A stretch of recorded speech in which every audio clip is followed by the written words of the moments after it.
история за червената шапчица ли? Да, аз съм същата история. Друг поглед, давай по-бързо. Погледа е друг. Да. Уважаеми зрители, не се смейте. Малко известно е, че аз съм ловец. Ще ме прощавате, ама откакто гръмна бренекето ми в ухото, получих лек уплах и не мога да довършвам някои от думите. Тоя уплах се засили, като ме гони смок. Седи смока така, той беше едно око и правям. Викам, този смок, що така ми намига? Така ме съплеси това извъртен смок. И като хванах да бегам, смока бега така.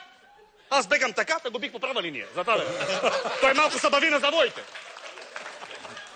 Но това отделно. Сега ще ви разкажа за червената шапчица. Значи, вчера Ама като си не можеш да довършваш думите, това ли е? Да, някои думи ги бъркам, ще ме извините. Добре, окей. Да не казвам мръсни думи, защото не ги Няма знам. не, ти. Значи вчера като си седях, така си бех седнал и си викам. Мамка и червена шапка трябва да я намеря. Станах сабале, рано. Заредих петрондаша, лъснах си чекията. А за ножа става дума, не за... Вдигнах се и се забрах в гъс. В гъстата гора. Най-болестта почна ми действа тук. Ма то гора ли е? Та гората ви кам, та гората, гора. Едни дървета, такива дървета, като дъбове. Едни листа, такива, значи. На едното легнеш, с другото се завиеш, с третото, извиняйте, се изтриеш. Защото, нали? Задните части са голями на ловеца. Нали? Да. Та викам си, ей, в тая гора ще открия червената шапчица. Не може да не я открия, защото тя е заспала под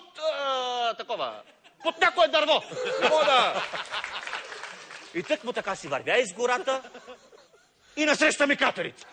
Каква катерица, бе? Ма катерица ви казвам, такава катерица. Каква катерица, толкова големи катерици? Такава катерица като първокласник, бе. Айде, бе. Бе, бега, бе, това е голяма катерица. Стой, ще ме прави така.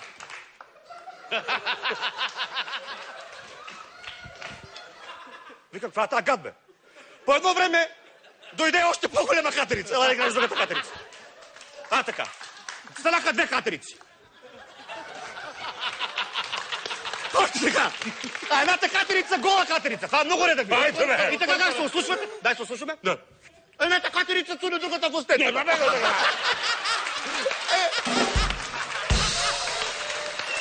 Викам, не стига, че не дойде да играе катерица. такава ми е история. Не, така ми е историята. Точно на катерица. Добре, айде. Кой катерица? Така с малките устенца цуне другата в устенцата. Къде? Така, да върва нататък. Извинявай, коя мъжката катерица? Май двете ръка мъжки. И двете мъжки. Викам, тази голяма опасност, взех да хода по-така вече. Така хода по-така. Тук се кри. Върве нататък, гледам един заек. Ще така. Какво прави заек?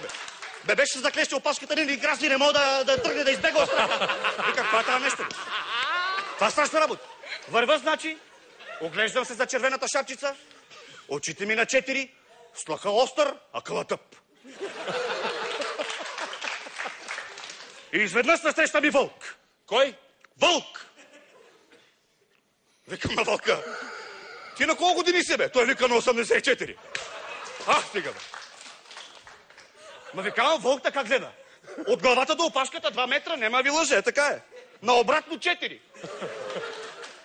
Това го познах веднага. Миналата седмица влезе в чичовия кур.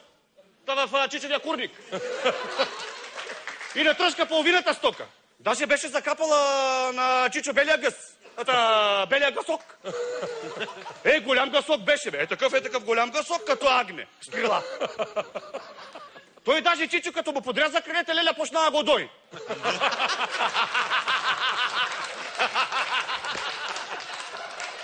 Купа това семейство. И как Леля ти ще го той гъсок, бе? Леля беше малко така. Ето това ли го той? Да. А пуска ли млеко? Не пускаше млеко, пускаше перушина. Ма не знам защо. Леля ти ли, бе? Не, Леля беше със сваната уста, ма да не показвам. И като видях вълка, веднага се бръкнах в пут. В путурите бръкнах. И извадих пищ. Коя пищовите? Да, обаче вълка като тръгне да бяга, Абе, бяга като бълхай с гащи, иначе бега като кучка и с пес. И право към къщата на бабата. Че аз след него, че крака не ми останаха, че стигнахме къщата, че ма и ба. Какво? Че ма е баба видяла. Че като баба ме видяла, се опуле така, очите и като стара зилфаровете, гърдите и като винтили на джуган.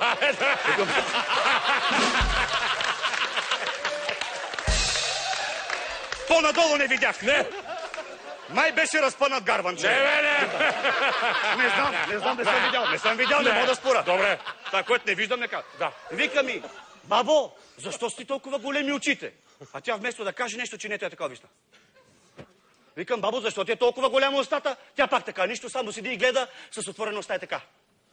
А кой да ми каже, че сутринта, като си излизал, съм си забравил да си закопчава панталона, бе?